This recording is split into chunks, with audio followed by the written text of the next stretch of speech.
What is up, everybody? Welcome to the Let Me Get That Podagraph and Let Her Rip kind of crossover, the holiday hobby special, first annual edition.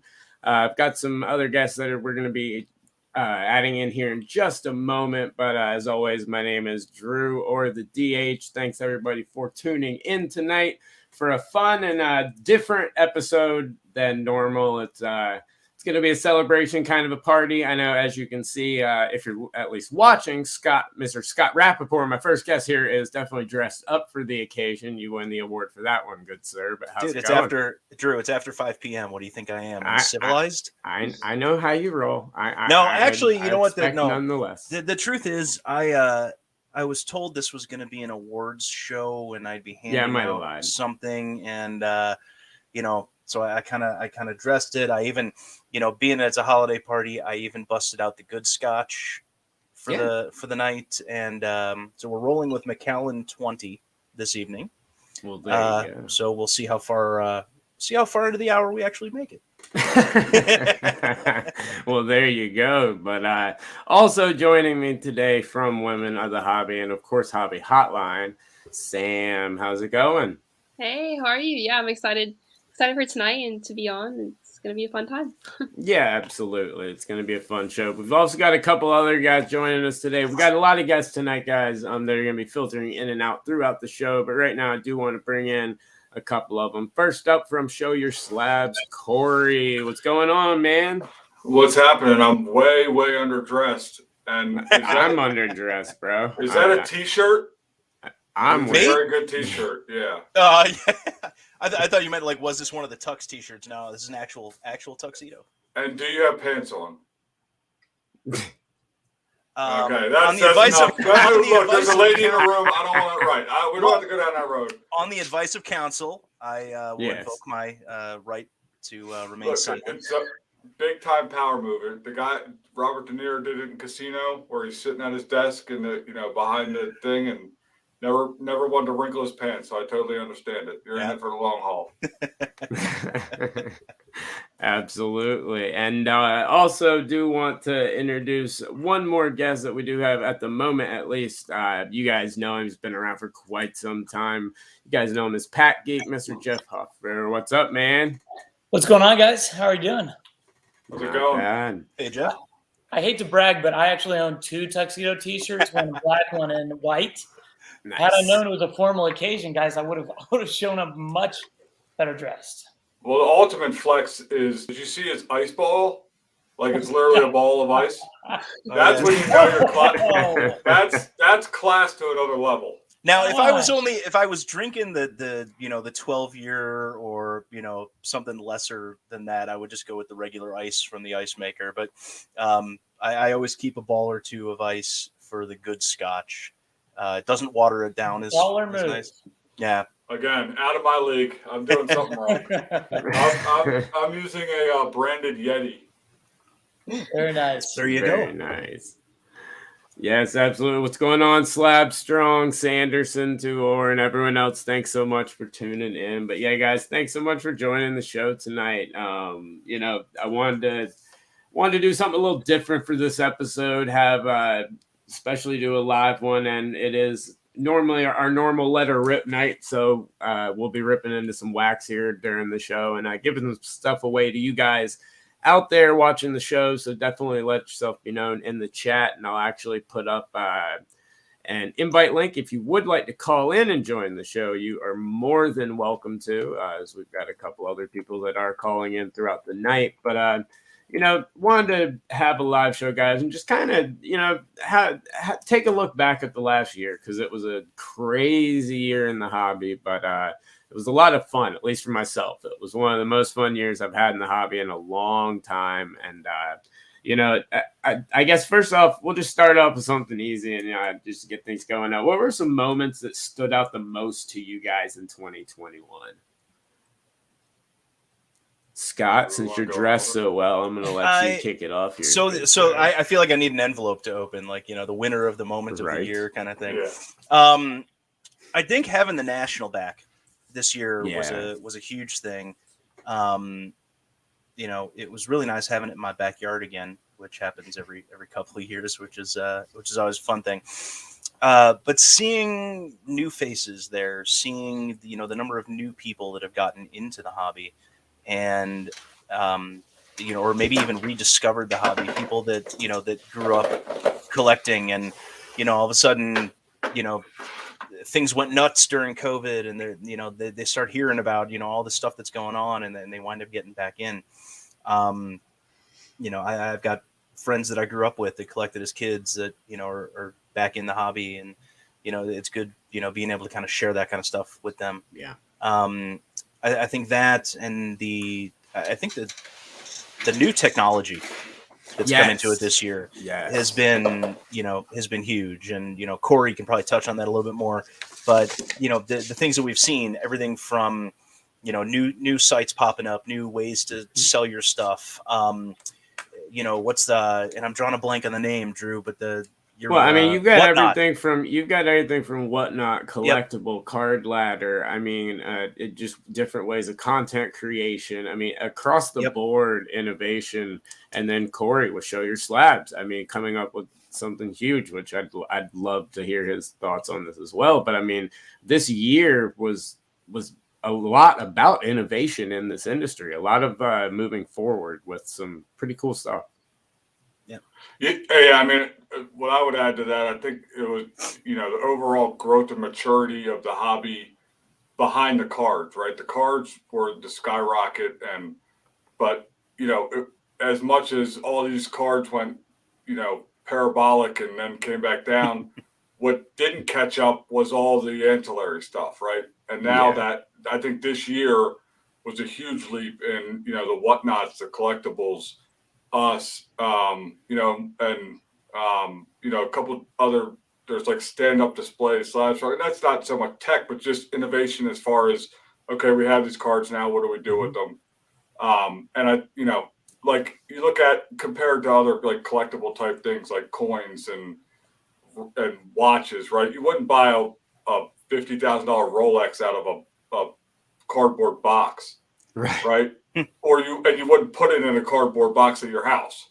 And obviously you have safes and stuff, but and then for us, like trying to take what we were doing and just run with it has been honestly unreal. And every day you wake up and it's a new challenge. Like, so in January, we're getting ready to roll out, we're calling it the SOS Smart Display, where imagine walking up to a card show. And this is my biggest thing. I'm a person that walks, and drives my wife absolutely bonkers, but I walk into a room and it's like, okay, what can be fixed, right? Some things can't be fixed.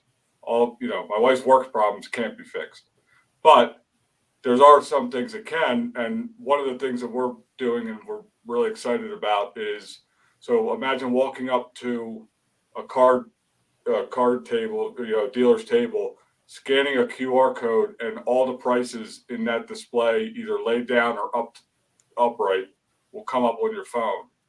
So there's the interaction, that whole like, hey, why do you have 60 slabs in here and not one of them has a price on it? Like, we're doing the old OK Corral, who's going to pull the gun out first? And by gun, it's pull out your phone, both look at eBay, both try to get service.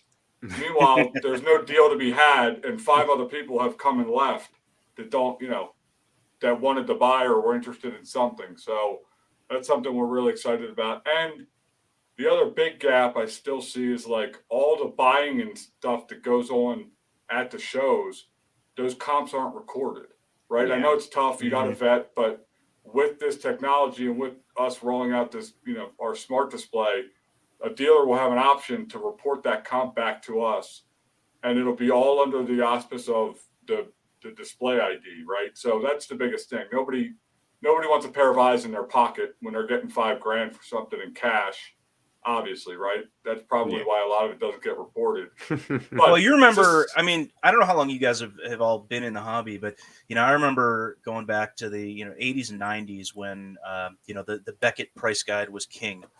And all of the reporting, the pricing was done by guys who were reporting sales from shows. And that was it. There was no eBay. There was no online sales, no other. So it was, dealers that, Beckett had, relationships with that were reporting sales of individual cards. And this is kind of going back to that, but using obviously not with the price guide, because comps change, by the minute sometimes, but this is using up-to-date technology to basically do that exact same thing. Yeah. Jeff, Jeff, what do you think, in terms of the tech this year and everything that's going on? I mean, it's great. I think the more technology that enters the space, the more educated all of us collectors will be and buyers will be. So I love it. I feel like it's kind of hard to keep up with comps these days with so many different platforms. So having kind of a one-stop shop where they are able to gather all those different prices is incredibly helpful. I've been using Card Ladder a lot. Mm-hmm. I'm excited those guys were bought by PSA because I feel like that will just improve their technology and their site. But I love it. I'm all for it. I try to use as much of it as I can. I just went to it's funny what Corey was saying. It's spot on. I went to a show a couple weeks ago, and of course you come across tables where nothing is marked. And so everybody, it's like who can get to the comp first, and terrible cell phone signals. So it's kind of a nightmare when it should be simple. Yes. And I think, I'm happy technology is coming into the hobby because I feel like for the longest time, we're kind of devoid of real technology or at least cutting edge technology. So it's good to see, man. I think it's a welcome change. No, absolutely. And shout out to Card Ladder, who are sponsors of tonight's show with Letter Rip, which, guys, tonight we are opening up 2 boxes, Topps Chrome MLS Sapphire and Topps Chrome Black, which I'm actually going to start going into the Topps Chrome Black here in just a moment while we're going through the discussion. But Sam, your thoughts on everything? Yeah, I definitely agree. I think the ease of technology has made it, as everyone said, easier to check comps in show and in real time. And I think too, like the other factor of having it all kind of on one platform being recorded is looking at like the different analytics and trends over time of the market and being able to see that and what cards this more so maybe for like the investor type of collector, I guess, but looking to see just how those cards are performing over time compared to all your other cards that they have too. So I think that's a helpful aspect. No, absolutely. And Corey, that's awesome. I love the feature. That's going to be a great way. I think like Scott, you had mentioned, I think that kind of is hopefully an evolution that we see in 2022 is the analytics become better, a more effective way of taking those comps and getting more comps, because the better that we can, the bigger amount of comps we can get, the better, obviously. My only hope is that the analytics don't do to the hobby what they did to baseball. Yeah. So we'll hopefully they'll be a good thing and not a bad thing. But I'm looking forward to it. Yeah. Well, real quick before we move on, shout out to Emily and everyone at Topps for tonight. I did not look at the auto yet, but I am going to rip into this pack while we get going. But Sam, what was as I'd asked earlier, what's a moment of yours at least in 2021 that stood out the most? What was one of the biggest things in 2021 for you?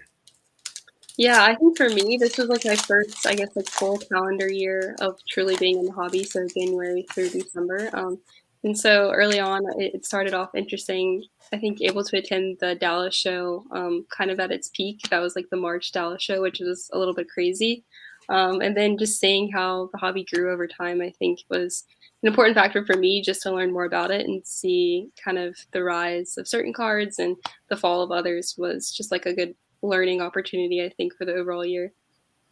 Yeah, absolutely. I agree. And so overall with Topps Black right here, we did open up first pack, and Kuiper Ruiz was our parallel, just a refractor out of 199. And as we get the auto, Jeff, what was, as I asked everyone else, what was one of your most memorable moments in the hobby? As our autograph here is Monte Harrison out of 150 from Topped Chrome Black, which we'll be giving this away tonight to somebody in the chat. So hang out in the chat, guys. At the end of the show, we'll be giving that out along with some other stuff. So there's our boy Chris from Card Ladder right there. What's up, Chris? Okay, well, I think I'd be remiss to not say, the big play by Fanatics this year as a memorable and potentially completely game-changing move. Gosh, who knows what's going to end up shaking out of this, but obviously the landscape is about to change. So hold on. You guys were talking about the ice ball being the flex. The real flex was Fanatics, stealing all the licenses away. I imagine everyone in Fanatics, every one of them has an ice ball. So yeah, they have. You heard how much money they raised. They have those hand carved like swans to put in there. Yeah. They're not drinking 20. They're drinking the 40. Well, real quick before we move on, we're going to add someone else in real quick, and that is someone that has made a major, major impact in the hobby this year. You've seen his art everywhere around. Just if you were at the National, you saw it everywhere. It's all over Instagram, and that is the man himself, Card Killer. What's up, man? Yeah. What's going on, guys and girls? Happy holidays. Yes, happy holidays. Thanks for joining the show, man. How's everything going? Everything is well, man. Hope everybody's doing good. I look maybe a little dark. Maybe I could pump up the lights a little, to get out of my cave. Looking at Moody. I was going to say, what happened? Let's see if I can. Would you guys say the ice ball is the new Prism Gold? Is that fair to say? It could be. I think so. I'm thinking it's the black gold. Well, I think it's a little shorter print than the gold, but maybe not as desirable. Fair enough. That's fair. Sure. Absolutely. All right. Well, so I mean, it's been a crazy year. Card Killer, thanks so much for joining the show. I was asking everyone earlier, what it was a crazy 2021, but what memories stuck out to you the most this year? What's something from 2021 that you'll take away from the hobby this year? 2021 was, first and foremost, obviously, was the National. I had never been to the big show. In my life, I had always gone to smaller shows when I was a kid up until seeing a lot of the East Coast National Show, which was in White Plains, relatively close to me. So I've been going to that for a couple of years, but nothing like Chicago this year. And meeting so many people in the industry where they had not known exactly where I was coming from, some of them. And being able to kind of sort of come out of my shell in that sense, sure. And reintroduce the next chapter of what it is and what I do with that audience, because that's that's like my family. So it definitely stuck out as the bright star of the year for me. I had spent a few years making art all the way up until just for Chicago. So it also involved a lot of hours of work to get it ready, and then dropping it all in one weekend, really. So, one impact after the next, making a couple of sales there, a couple of important ones too for what I do with art in this hobby. And so it's got to be like I could pick off 20 instances in that weekend. But it all came in that one weekend. So if I could sum it all up, it would be Chicago and how important that was for everything that I do and have done up until this point. Well, that's it. I agree. The National was probably the highlight for me, and it speaks to something else that I think is something that we're going to see a lot going forward, and we're going to see it starting in January, which I know, Sam, I know you're going to be there. I'll be there. I believe Corey, you'll probably be down there. I'm not sure about everyone else, but the Mint Collective, a brand new, that collectible eBay and IMG are putting together, these different types of shows that are not necessarily the national, but massive shows. The Dallas show, for example, has turned into an enormous show. The Chantilly show up in Virginia has, quadrupled in size. A lot of these localized shows are becoming a lot bigger, and you're also getting these special events like the Mint Collective that Collectible and them are putting on. That's a completely different type of thing, but at the same time, it's got the card show aspect to it. There's going to be, a card show there. It's going to be a ton of wheeling and dealing going on, but it's also, a mix of a lot of different things. So you're starting to see some innovation in the card show aspect of it as well. But I think in 2022, if everything remains open and everything doesn't get shut down or whatever, if card shows are allowed to happen, I think you're going to see a lot more of that type of stuff across the country. And I think that's, awesome for the hobby. I see Mint Collective actually happening. I don't think they're going to shut Vegas down. No. Having the conventions and all that kind of stuff is too critical for their economy. Consumer Electronics Show is still going on, and that is significantly larger than the Mint Collective as far as number of attendees. So I can't see him shutting down a show, of their size as well. Yeah, I'm super excited. I think the Mint Collective, so we'll be there. We have a booth set up, and then, but I think honestly that it was a show that it kind of started, and I've gone to so many shows from Dallas to Philly to the National this year was just, we blitzed every show we could get to. And what you find out very quickly is there's a lot that are, just guys like, oh, I could do this. And then you realize quickly, like, no, you can't. Like it doesn't. And people are like always shocked that like the National isn't run by like card guys. It's ran by like a place that runs shows, because that's the most important thing. The card stuff you can get. And the cool thing about the Mint is like, I felt like it started off as like, oh, they're pumping out eBay or Instagram ads and they got a bunch of big names and like, let's hook people in.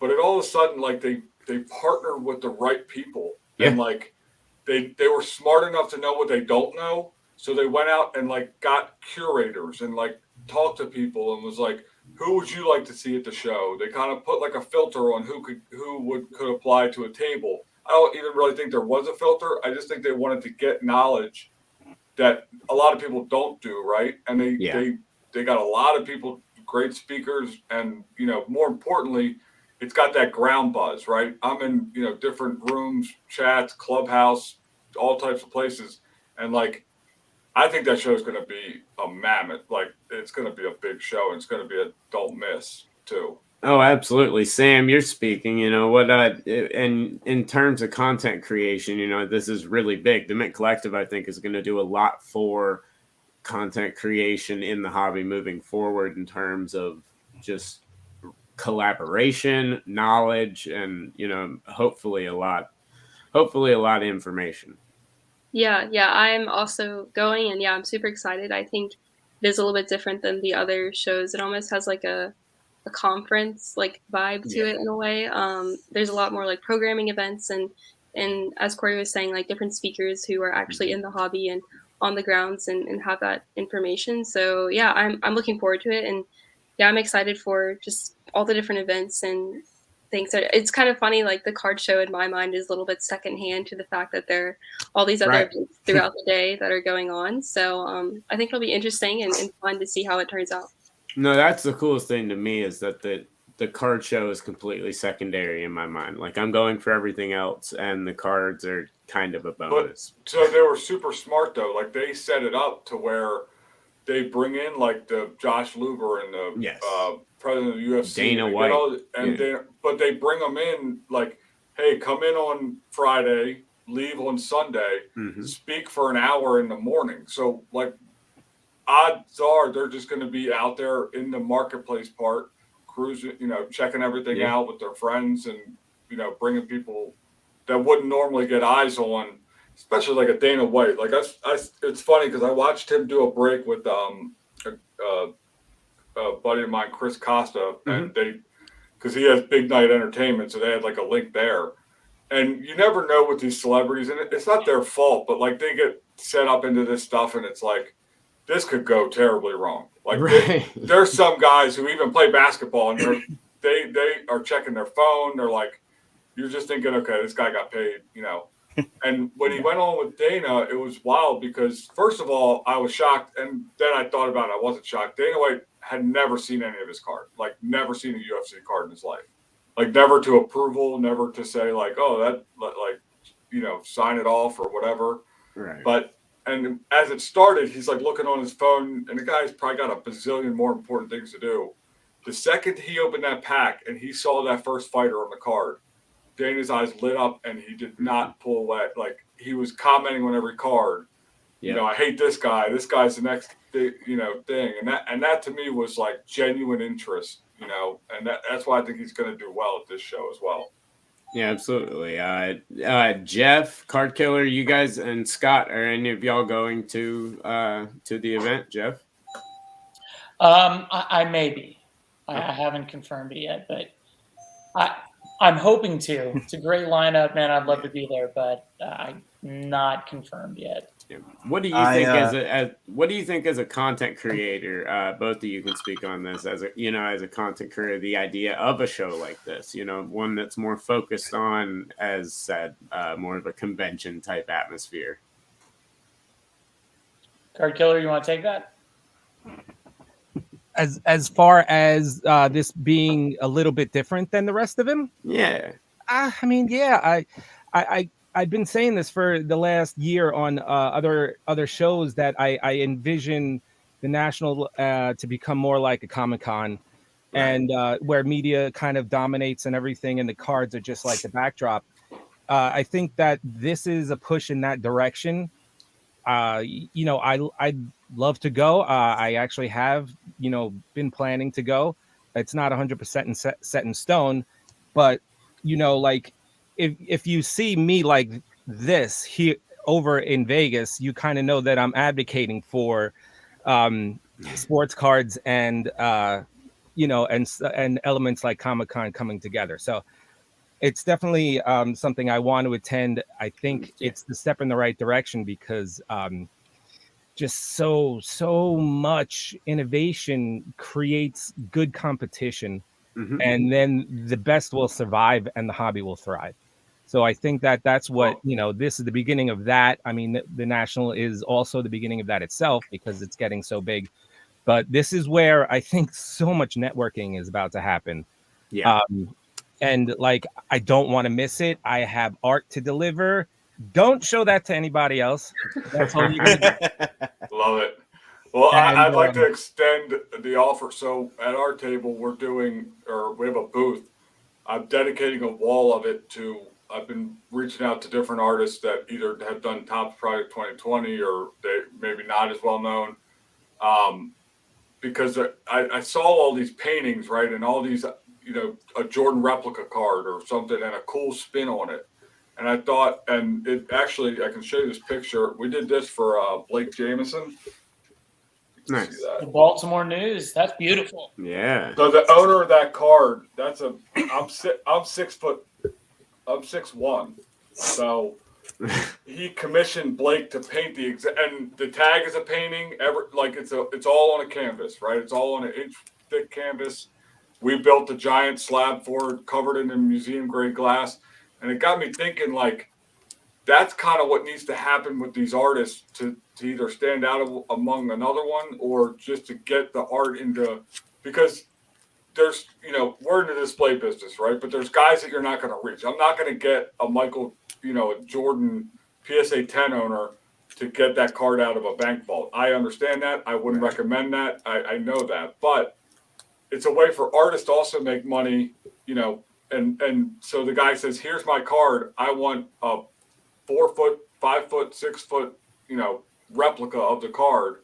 So then what we do is build the slab or the frame.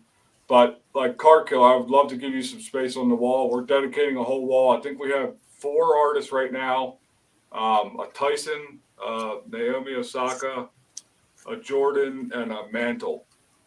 But if you got anything, I mean, and if yours are all just cards, we can put them. These are all mag displays back here. We could put them in mag one touches and put them all on the wall, and just put it up for everybody to see. Because, like you said, I think that show is going to be where people are looking for that kind of like the next stuff in the hobby, where it's like, okay, what do we, what's the next step of this, as far as art. Hey Corey, you got to try to get one of Tim Carroll's pieces out there too. That stuff is absolutely amazing. Is he he does the pieces? Yes. Yes, he's the one. I was set up next to him. I shared my table with him with the National. Yeah, we all set up. Scott, you don't remember that? Yeah. Scott. Oh yeah, I forgot. You know what? I didn't get a chance to talk. I didn't get a chance to talk to Corey. I was all over the place during the National with Tim. So you saw Tim stuff. Jared's thumb? No, I was there. I spent a lot of time with Tim, but the other clients and stuff that I had around the room, I was all over the place. But his stuff would look great. It would, in that setting. It would, and that's awesome. I can't wait to see that booth. But real quick, guys, before we move on, I do want to thank once again Tops for the boxes for tonight's Letter Rip. And the other one we are ripping tonight is Tops Chrome MLS Sapphire. So I'm going to rip into that, and we'll show some of the bigger hits as we keep going. But, you kind of mentioned, as we move forward was one of the last things you said, as we move forward into 2022. So we'll start out right there. Where do you guys see the hobby going in 2022? Do you see a lot more of the same? Do you think this is a big year of change? What do you think, Scott? I think it could go either way. I think we're going to be in an interesting year, knowing that Topps and Panini are have limited lifetime with their respective licenses. I think we are not done seeing Fanatics making moves. No. I think that there is a good chance that one of the, not PSA, but one of the grading companies may be acquired. And it wouldn't surprise me if Fanatics was the one that acquired it. Sure. I think that, I think, like I said, I think it could be an amazing year from a product release standpoint. I think it could be a complete and utter, I don't want to use the word, but S show. Depending on what goes on and whether or not the printing delays are still here. I mean, normally we would have seen Prism Basketball about a month ago.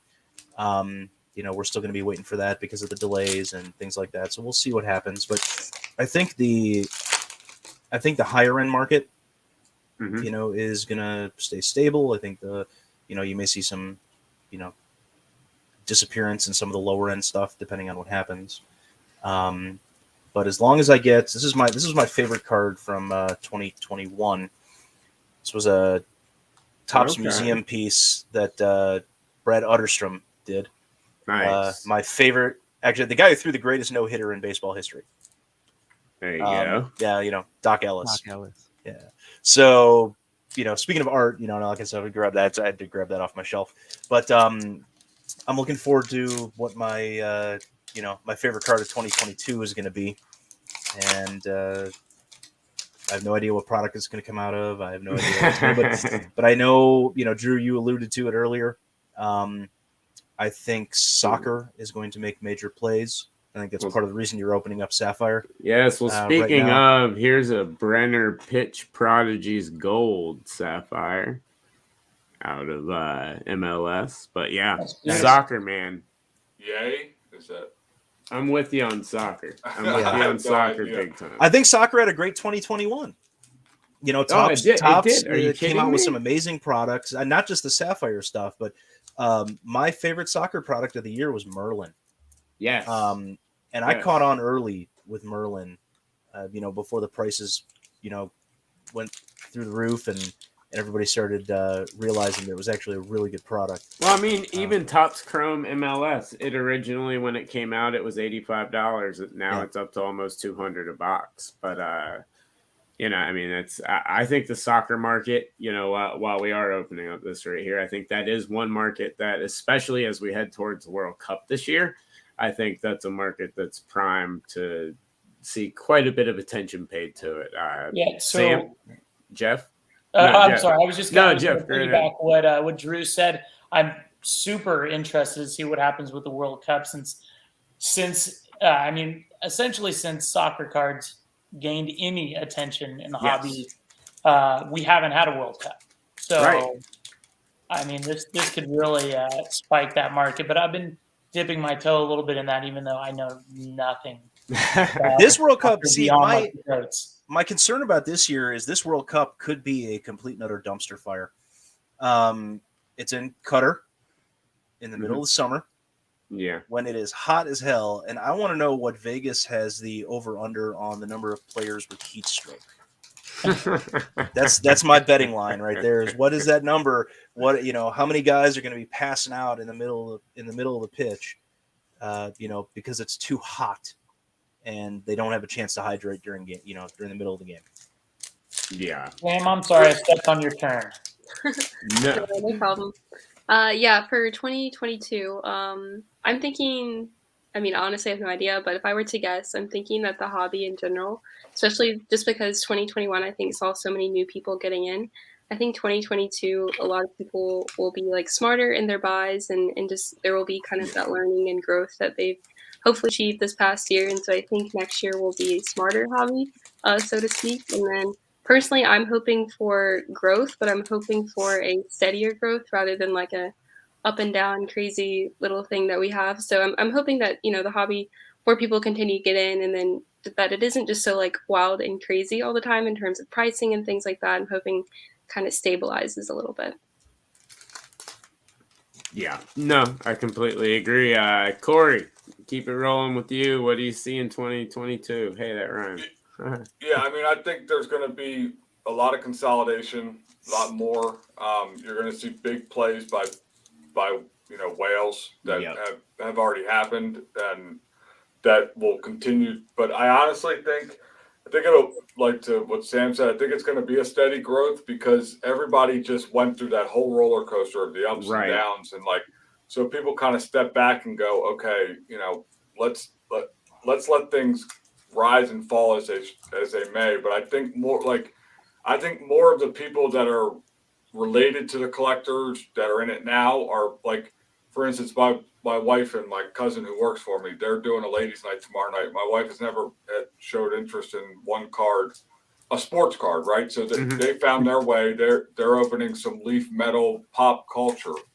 Nice. You know what I mean? So it's kind of like I've worn her down, but that was kind of on purpose. Yeah, I got I got that nice Takashi 6'9", number 7 right there. Oh, there you go. I hit a Harrison Ford auto out of 6. Emilio Estevez, 1 of 1. Ooh, nice. Somebody posted. Somebody in one of the groups posted the Cheech and Chong 101 that I really want. Oh, I want it. I'll fight you for it. And that's what I think. That's what I think the hobby needs, right? It needs like and I don't even like. So again, my wife and my cousin are going to do like a ladies' night. It doesn't even have to be ladies, man. I don't care about any of that. Open what you like, collect what you like. And for us, like, I think you're going to see a lot of junk slab. I don't think it's a junk wax era. I do agree with the junk slab era, but I think there's a way to curtail it as opposed first of all, there's different ways to sell stuff and get a little more creative. And then there's ways to hold on to stuff like what we're doing. And I know it's a shameless plug, but there's other guys out there doing it, right? I think people are going to start to enjoy their collections more as like the people that are close to the people that are like full bore in the hobby now, because at some point it was like, okay, this thing's a ride up, you come down a little bit, and it's cool to see like new people kind of take that liking to whatever it is, like Pop Century to my wife found, I don't even know where they came from. They were like Buffy the Vampire Slayer cards from like, oh yeah, I remember. But like, she's looking at these cards like so intrigued because she's like seeing like, movie clips that she used to love this movie, right? And she loved like opening Star Wars, and his Tops gets more in, and like the Marvel stuff is so cool. Obviously that stuff's super expensive, but like the fact that you can pull like an Iron Man, like with the I think it's Upper Deck with the diamond, you can get it. It's like an autograph from Robert Downey Jr. Like that's what's and that's what I think Fanatics is ultimately going to do. It's going to bring literally the world to the hobby, as opposed to the hobby going, hey, we're over here, look at us, like, trying to make headlines and make numbers, make headlines. I think Fanatics has the ability to literally take it to the hobby take the hobby to the masses and let them make the decision. Like, and especially with the split ownership, it's going to give players incentives to be involved, to sign redemptions, to do breaks, to do everything. You know what I mean? I don't think I don't think that Fanatics is going to allow redemptions. I think they've got enough in with these players that, they're probably going to have them sign up front. The question is, can they get the product produced with enough time, before the release date in order to have those signatures back? That's some of the biggest problem. Sure. But I feel bad for all the people that have been buying all these LaMelo Ball redemptions. And well, he just signed, so a lot of his stuff is starting to come back. Okay, I had concerns. I had concerns about it. A new product just came out with stickers and on card when Recon came out, so it's looking like he did just have a signing when it comes to that. But real quick, just wanted to show some of the stuff from the Topps Chrome Sapphire box, so you guys can see a couple of the parallels here. We'll put a beautiful recap up a little bit later. We did get one of the Ricardo Pepis, the pitch prodigies, which he is going to be on the national team and one of the bigger up and comers. And we actually did get an autograph of Poku, who's another pretty solid up and coming goalie as well. And then, as I said, a gold Brenner out of 50. So nice, beautiful sapphire box. Once again, thanks to one of our sponsors for Letter Rip Tops, and shout out especially to Emily, who will be coming on the show here in January. And also, guys, I did want to point out that if you missed Hobby Hotline Overtime yesterday, we did have Tracy Hackler on exclusively. He gave the lowdown on his move away from Panini and into the LCS arena, and partnering up with one of the greatest people in the hobby, and Jimmy Mahan. I remember when he pulled the Zion 1/1, I had him on the show, I believe, probably 3 days after it happened. And ever since I reached out to him, he's treated me like I was his best friend. He's one of the greatest guys in the industry. It's going to be interesting to see how him and Tracy go, but congratulations to Tracy. But when it comes to that, guys, I wanted to ask, since I've got a lot of people here to get opinions of, when you see someone like Tracy Hackler moving from Panini and going into the LCS model, and then an LCS model that looks like it's going to be a little bit different than an LCS, and then it's also going to be franchised. It looks like it's going to be a franchised LCS, and it looks like they're going to be doing a lot more than just an LCS breaking and everything. I don't know if every store will be like that, who knows. But when you see Tracy abruptly leaving Panini like that and going into the LCS world with Fanatics coming in and everyone saying it's the death of LCSs, what do you think? Sam, I'll start off with you. What did you think when you heard the news of Tracy making that type of move? Yeah, I think it was interesting. I saw it on Instagram that he was leaving Panini, but it's an interesting take to see kind of what he's getting into. Maybe it bodes confidence for continuing to keep the LCS model within the hobby. I think that's something not completely up to date on everything that Josh Luber has said, but I do believe he's kind of verified that the LCS is still going to be an integral part of the hobby, and that's something that he wants to keep. So hopefully it just means a lot more confidence in the card shop. I think that's a lot of people's one of their favorite thing to do is to go to the card shop and open cards and talk with other people there. So hopefully it bodes well for the LCS. But I think I remember Suze the other night on Hobby Hotline. She was saying previously she had worked at Topps and was saying currently if she still worked there, she would probably be looking for another job. So I think it also is a little bit of writing on the wall for Panini too, in some way. Yeah. I think we have to keep in mind in terms of Tracy at Panini is that he had been there almost 12 years. Yes. Yeah. Which is a long time. Obviously there's some stuff coming on that's going to shake up the hobby, but I don't know. It could have been, he just wanted a change in scenery. New challenges. Like you said, is a great guy. He's got a good thing going on with the road show, and they're doing something really interesting. I don't know of any other franchised LCS that are in multiple cities, so that's a great concept. But I think Tracy, he's like a master marketer in the hobby, and I think maybe he saw an opportunity to apply that to a new group and help them grow, just like he did at Panini. So I don't know. I mean, I think there's a lot of different ways you could read into it, but I'm not sure it. I don't know exactly what it had to do with, but I think there's a lot of different ways to look at it. I think the franchise LCS model could be interesting, and I think part of the appeal to it, especially if he has the contacts with distributors, with the card manufacturers, the hardest thing about opening a card shop on your own is getting allocation. Mm-hmm. But if you're part of this franchise group, that may come with, the necessary allocation that, has really, been a struggle for a lot of people. And that's why you walk into a lot of these new shops that are popping up all over the place. It's mostly retail product because they're picking it off from the flippers, or, they've got their own guys that are, going and waiting in line at, Walmart, or, they got a bot or two that, are scraping the websites. But hobby product has been difficult to get allocations for. Yeah.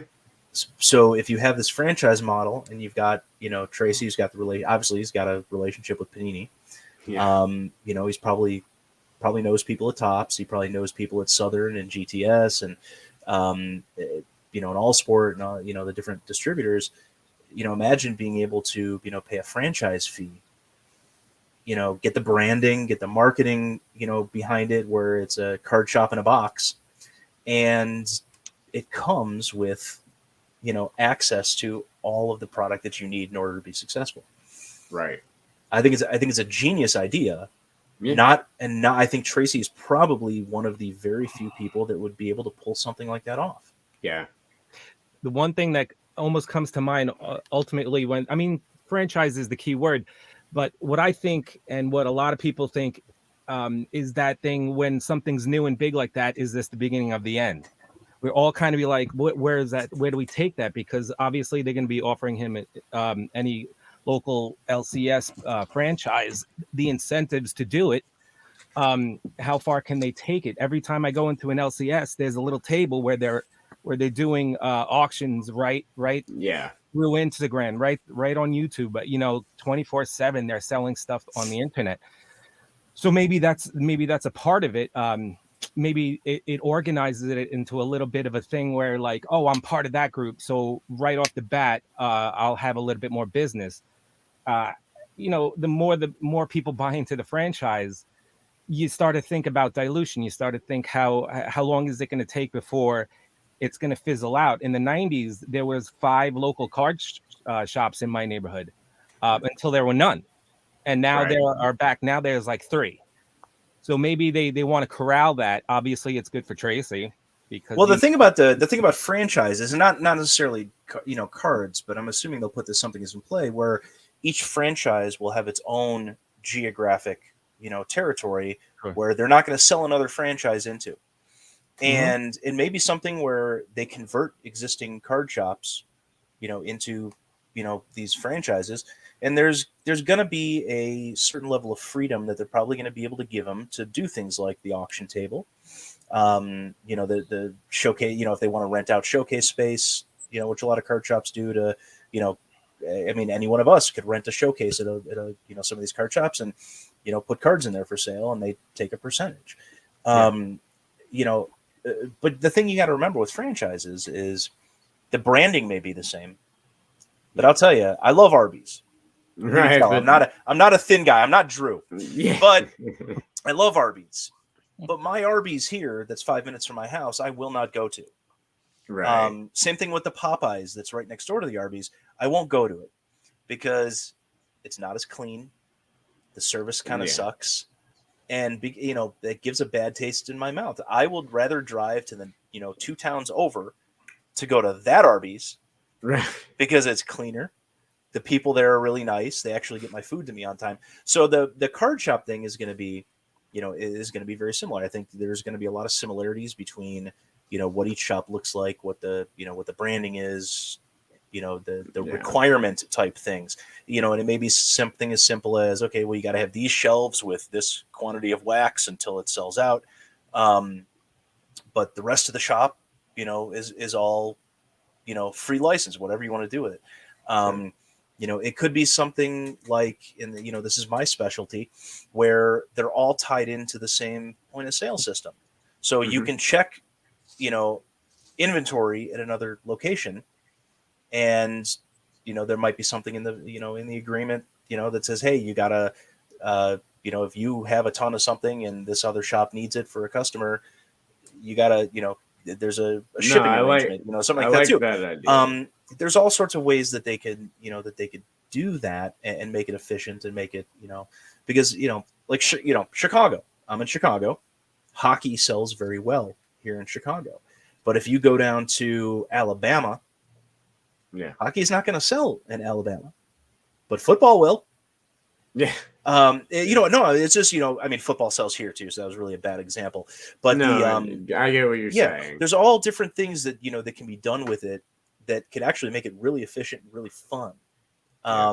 Corey, Corey, what do you think about all that? I mean, as far as Tracy leaving, I mean, it's if you saw the Titanic hit the iceberg and a helicopter came down and said, "Hey, jump in, we're going to the moon." Are you going to sit there and like play the fiddle?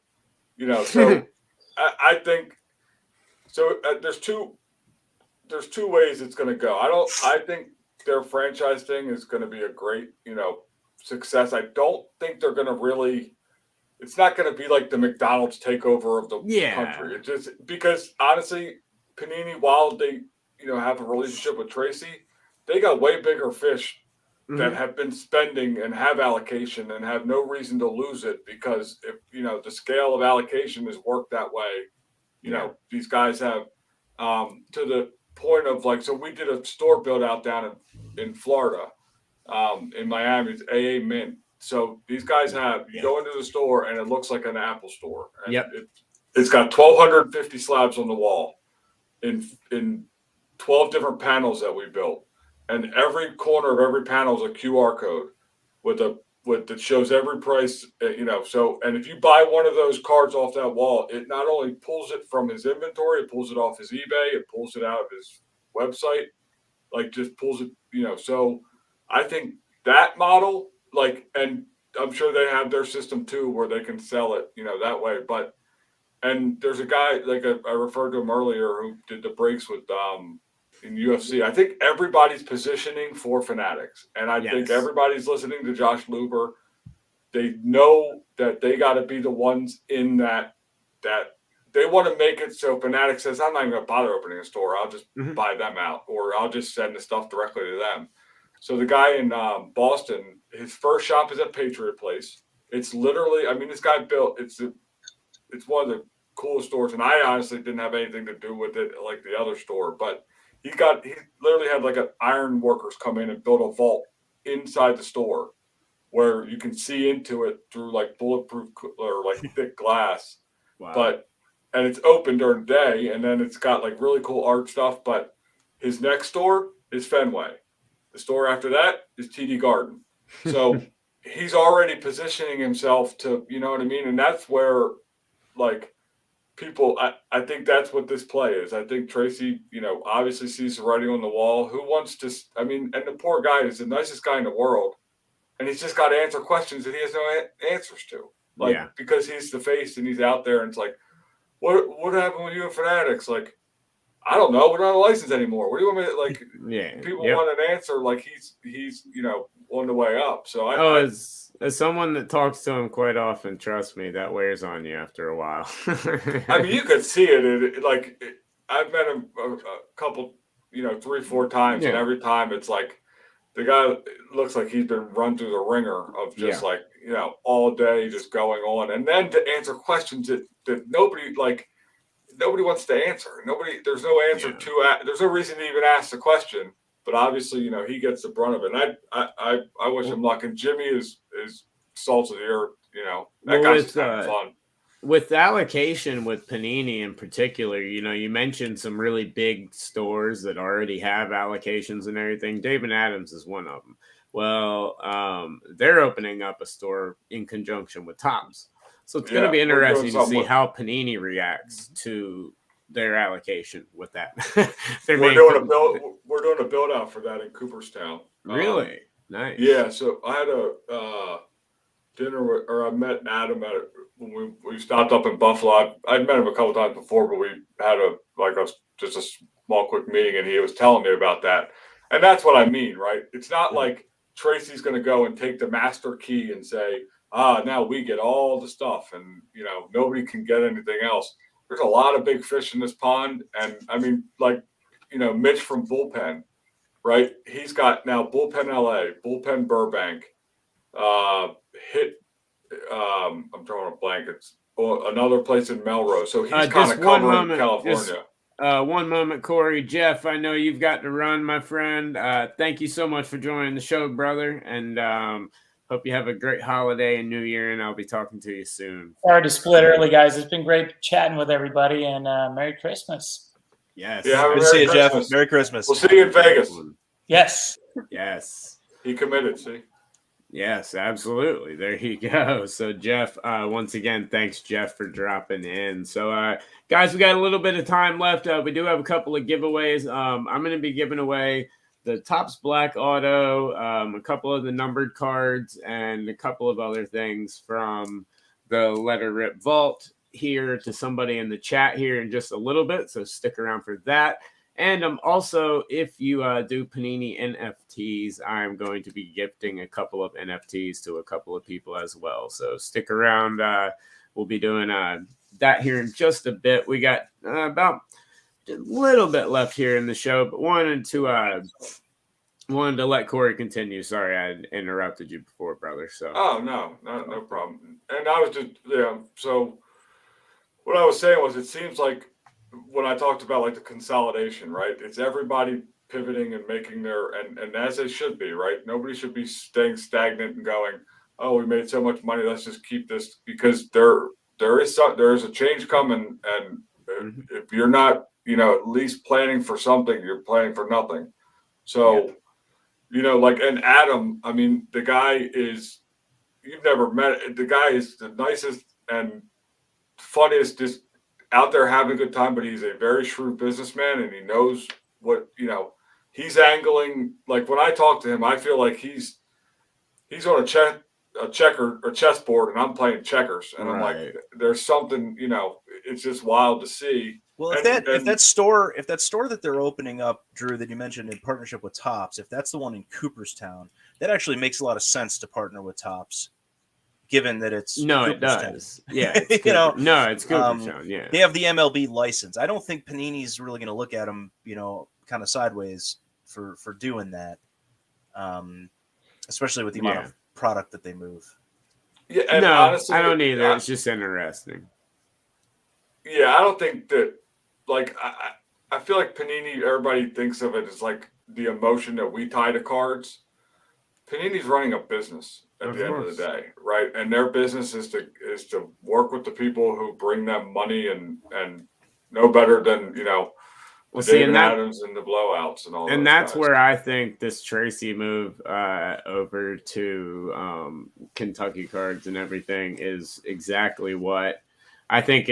I think he's positioning himself for 3 to 5 years down the line. He jumped in right when Jimmy had already established that he was franchising out. So he had already knew kind of what the expansion was. They'd been talking for a while, as he confirmed on the Hobby Hotline interview. They'd been talking for a bit. So he knows the direction that company wants to go. And I think, let's be honest, who in this hobby, outside of one or two other people, whose face do you know more than Tracy's? So, and who has more connections and who has talked to more people than Tracy Hackler? So you get him on board with a couple other people. I think it's positioning them to work quite well with Fanatics when that Fanatics move takes over, especially as Sam, you mentioned that, he plans on keeping the LCS, as part of something, in the hobby. So you know, it's an interesting move nonetheless. But congratulations to Tracy for that. But guys, we are going to wrap up here in just a few moments. But I did want to thank everybody for joining me. But before I let you guys go, first off, we'll end it up here. You know, it was a wild, crazy year. A lot of awesome products, a lot of everything. What was your favorite product or card from this year, Mr. Rappaport?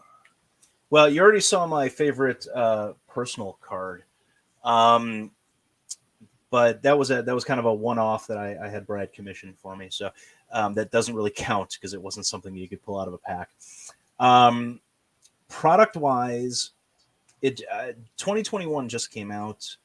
But I kind of want to go back to 2020 because I think it was a very underrated product when it first released, and that's Allen & Ginter Chrome. There you go. I have been a huge fan of Allen & Ginter, you know, since they brought it back in 2006. You know, I love the simplicity of it. I love the content. You know, it's not just baseball players. There's a whole bunch of other stuff too. And they short printed, you know, Chrome back in 2020. If I did the math right, and I don't know if Emily will ever confirm this, but I think they only printed 1,475 cases of that product. Wow. And it was very, very underrated. But I loved it. You know, I think I did, probably 2.5, 3 cases, myself, and just had a really fun time, you know, with the color that came out of it. Every box that I opened had either an orange or a gold, or some of them had both. Pulled some really good, really nice looking autographs, even at one per case. It just, there was just something about that product that's like, sure, wow, I want them to do this again. And guess what? They did. They did. I'm excited. There you go. The new one, 2021 just came out, so I'm really excited to. Are you angling for your own card? Yep, he is. He's you know what? He's everybody else. Yep, no. I see. In the tuxedo, you're gonna have the ball with the drink with the cube. It's got to be round. It's got to be the cube. I don't know what they would call me though. I mean, I've got my hands in so many different aspects of the hobby that I'm not entirely sure what title they would put on. You know, sometimes they put it could be broadcaster or something like that. I mean, I'm not that. I'm just picking out the bow tie broadcaster. But I'm not even really a broadcaster. I show up on Drew's show every once in a while. I pontificate on the industry, and but it's like hey, what do I do? What would I put on that? But it would be cool to sign do some of the autograph cards. For that I've seen a couple of them. What a thing to say! It would be cool to be on a Topps card. I mean, no, it would be. Look, any one of us. Hey, right. Emily, while you're watching, there's 5 people right here. When you're looking for your set next year, I designed a giant slab because I knew I'd never get into a card to be in a slab. So I was like, well, I might as well just make a big one. Actually, I was thinking about, speaking of being in cards, I was thinking about this this week. It would be a really fun project if we can go around, and get like courtside seats or seats on the field, somewhere for as many games as possible, like where we know they're shooting pictures for those cards, just to see how many we can get in the background of. There you go. And kind of what drew me to that was was when Steph Curry set the 3-point record, and Panini did the Panini Instant card, and Pete Davidson, and they had Pete Davidson's arm in there. Then you had that rapper that was in the back of the job, Young Dolph. But Young Dolph. Normal guy, my buddy Joe, who manages the retail store for BBCE down in Indiana, was actually in the background of Chris Bryant's Topps Update rookie card. Oh, that's cool. There's so many people, right? Like, think about that. That would be awesome to go because all those people are sports fans, so they're like by and large probably card fans. And who knows? I mean, there could be a chance of a lot of people that just have nobody ever took the time to look unless it's like the Menendez brothers. Right. I was just about to bring that up. Yeah. Let's look in the background. Let's see if we can pick out who the next person is that's going to murder somebody, and that way we can start stocking up on those cards. What makes me think if I'm ever that close, I'm wearing something bright because that's otherwise you can get lost in the sauce of the Marlins guy. Yeah. You know what? The lawyer from Florida that shows up at all the high-profile baseball games wearing the orange Marlins jersey. And actually, they did an Allen and Ginter card of him. Yeah. Well, moving on, Sam, what was your favorite product? Don't read that guy's comments. He's a troll. What was your favorite product or card in 2021?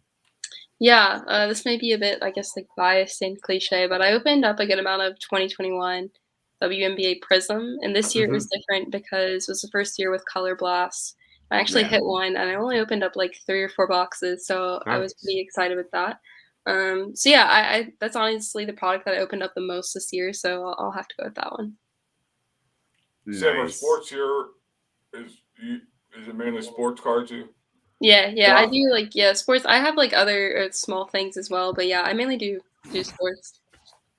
Yeah, that's cool. No, I think, like I said, I think there's a huge, and it's not just it's women, it's everybody. Like there's the sector of it. Like my cousin was opening the Prism women's basketball, and it's just there's so much out there and again, like the pop culture and all this stuff, like it's kind of so underrated.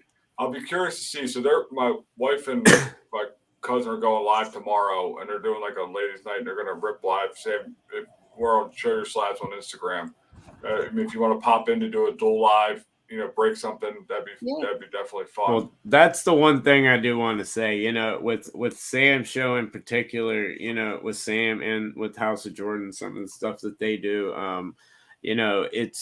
it's really shown you how strong the women's market in the hobby is. Like Sam shines a spotlight on so many incredible collectors that you don't know about, and that you can get to know, and you've got to learn. You've seen Don Diego trading. She's blown up, good friend of the show. She's blown up this year through Pokemon and everything. I think it's wonderful seeing broadening the spectrum. And everyone always says, at least you see in Facebook groups, no one outside of just old guys collect, but that's not true. On Hobby Hotline, we have Birdie the Kid who will tell you the youth market is incredibly stronger than ever. And you'll have someone like Sam who I'm sure will agree that at least the female aspect of the card market is definitely stronger than ever before.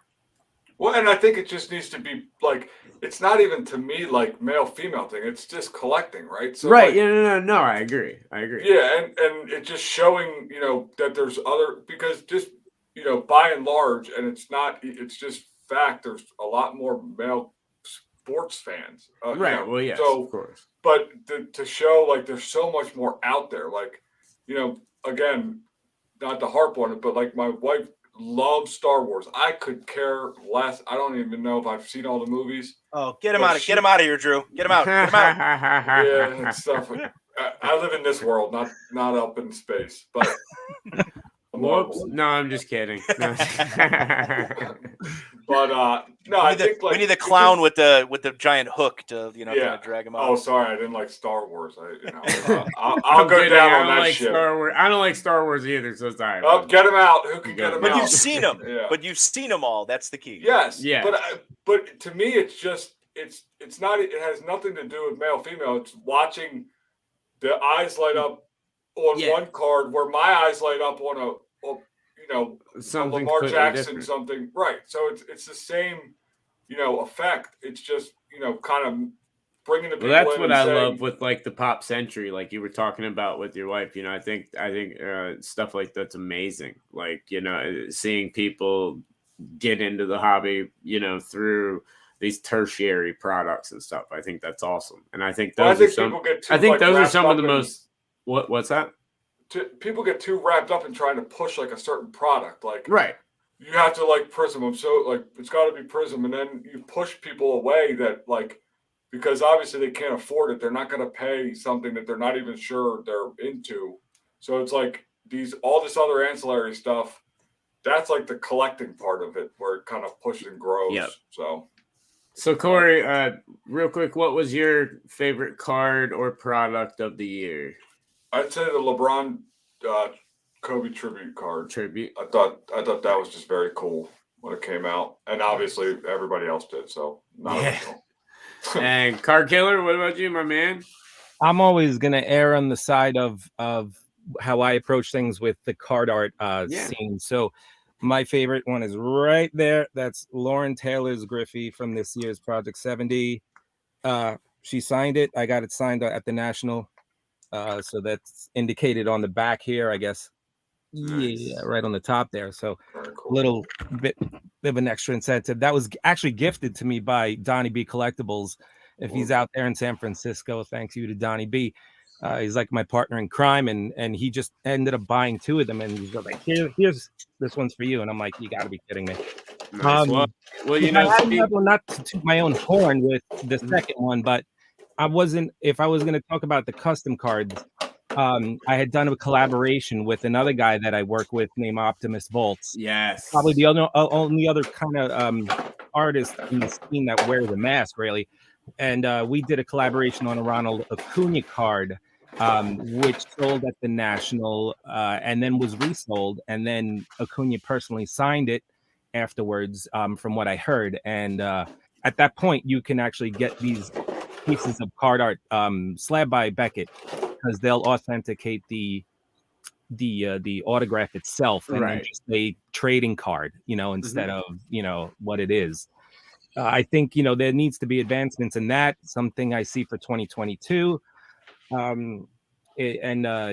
think that's something that I look forward to this year is a little bit more of just going through the motions and legitimizing that whole scene.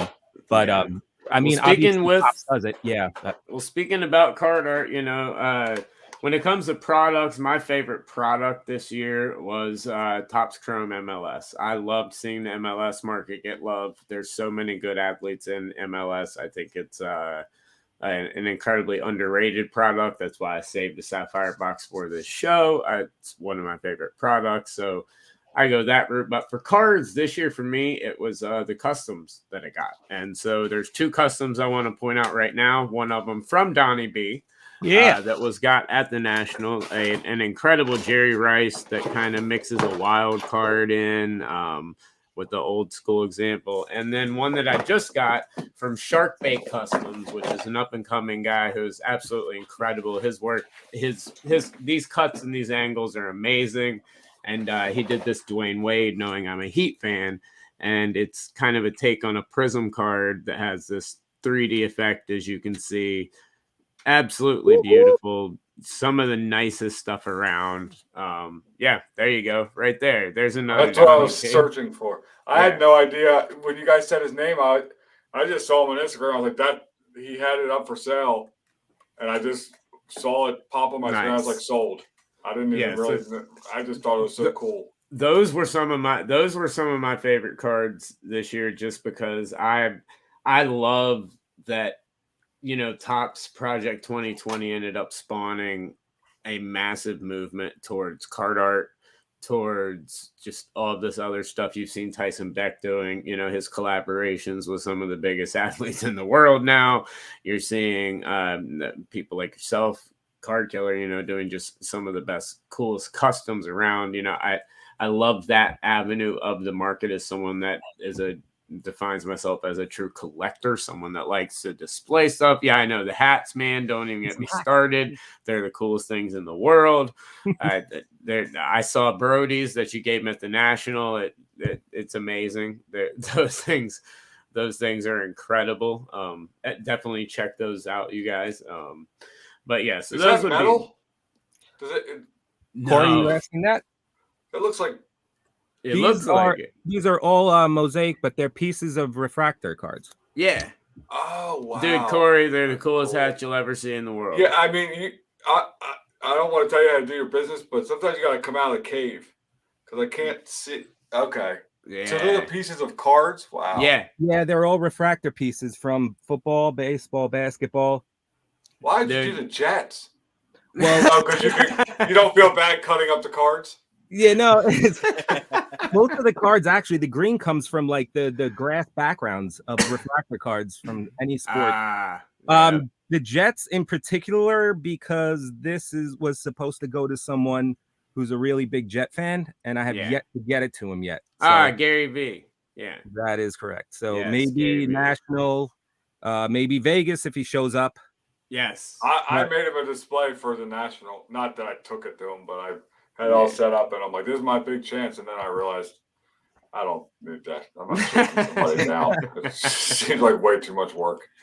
All right. Yeah, absolutely. All right, y'all. Well, we do have to wrap up the show. I do want to thank our sponsors of the show, of course, Tops for the boxes, and of course, Vanity Slabs, who do, as you see on the desk with the Stew slab, they do some amazing work for custom slabs, along with Vintage Breaks and Card Ladder, of course. That's a Vanity Slab. I also want to do a give. We're going to do a couple of giveaways here shortly. Oh wow, that is beautiful. I got that signed by Bret Hart in Canada, and it's in a Vanity Slab. Nice. Awesome. There you go. Vanity Slabs does some incredible work. If you want stuff like he said, you get a cool card signed, you just want it slabbed up. They do some absolutely incredible stuff. So thank you to Vanity Slabs, Vintage Breaks, and Card Ladder, along with Tops, especially Emily at Tops. But do want to give these away real quick. So what I'm gonna do is I'm gonna go through the comments, and I am going to have let's see, we've got 5 people on here. Corey or Sam, give me a number 1 through 10. I'll do 5. Okay, so there's 5 of us on here. Go down 25. All right, so 25th would be Brad Connell. Brad Connell, you are the winner of the giveaway here. So simply get in touch with us through social media. No problem. Just hit up the Lemme Get That Podagraph social media with your address, and we'll get that sent out to you. And for the people in the chat, we're going to make it easy with the NFTs. Even if you're not watching right now and you watch later on, first 5 people that comment that they have a Panini, the first 5 people that send a message to the Lemme Get That Podagraph Facebook saying that you do the Panini blockchain cards and collect NFTs, I will be gifting you an NFT straight from my collection. Not sure exactly what sport it'll be. It'll be different sports each time. So just shoot a message. First 5, get one for free. But wanted to thank everyone for joining the show. First off, Sam, thank you so much for joining us. It's been a pleasure. Thank you. Yeah, it's been fun being on, and I hope everyone has a good holiday too. Yeah, and let everybody know where they can find your show and all of that as well. Yeah, so I'm on Instagram at Women of the Hobby, and then also on the podcast is on Spotify and YouTube, Apple Music as well. So those are the different locations that they can find me. Awesome, and Card Killer, once again, my man, it's always good to see you. Thank you for joining the show. Let everybody know where they can find you at, my friend. My pleasure, dude. Anytime. I'm mostly on Instagram at Card Killer with a K. You can find me on Twitter at the Card Killer. Sometimes I put exclusive content out there, but not too much. I also have a podcast with Peter Pacman, member of RPS, who will be at the Mint Collective in Vegas, doing some appearances there. And that podcast is called Outside the Wax. You can find that on most platforms that show that air podcasts. And that's it for now. Things to come, though, for sure, especially this year. It's going to be a blast, man. Awesome. And Corey, let everybody know where they can find you out, my friend. It's Show Your Slabs on Instagram, Twitter, TikTok. Every one of them, just Show Your Slabs and showyourslabs.com. It's all really. And Sam, please reach out. I would like to, if you're around tomorrow, you can DM me on Instagram or DM SYS Claire. She's part of it. I know she'd love to get some more people in, and I think that's super important. So more important than my plugs. I'd rather get that done. Yeah, absolutely, get that done. Get that done for sure. And it buys me credit with my wife. So there you go. Yeah. That's even more important. You know what I mean? I'm not stupid. I played dumb on TV, but hey, there you go. And Scott, let everybody know they find me at STR Cards on Instagram, and my podcast is here in my basement. And I'm anticipating that I'll be on a 2022 Topps Allen and Ginter card. You can find me there too. Yeah. But what if it's just your drink with the whiskey ball? I'm good with that. Just kind of just like that. Or something along those lines. Actually, I got a refill. But I was about to say, dude, you know what I love about this? We've been doing this for an hour and 20 minutes already, and this ball is like still. That's pretty impressive. Yeah, it's a great thing. Big things to come in 2022. I'll have some announcements coming up in probably 30 to 45 days. So, we'll have to have another chat about that, Drew. Oh, no, absolutely. It's going to be a big one. Once again, thanks everyone for tuning in, and all of my special guests. Thank you guys so much for joining. It's been a wonderful year in the hobby. Definitely stay tuned. If you're going to the Mint Collective, definitely check it out. We'll be doing a lot of stuff with that. You'll be able to get this episode also on audio here soon. Of course, Let Her Rip will be back next Wednesday as well. Hobby Hotline is off this Saturday, obviously being Christmas, but you can check out Hobby Hotline Overtime every Tuesday as well. But guys, thank you so much for tuning in to the first annual Holiday Hobby Special. And we will see you guys next week. Have a good one. Peace.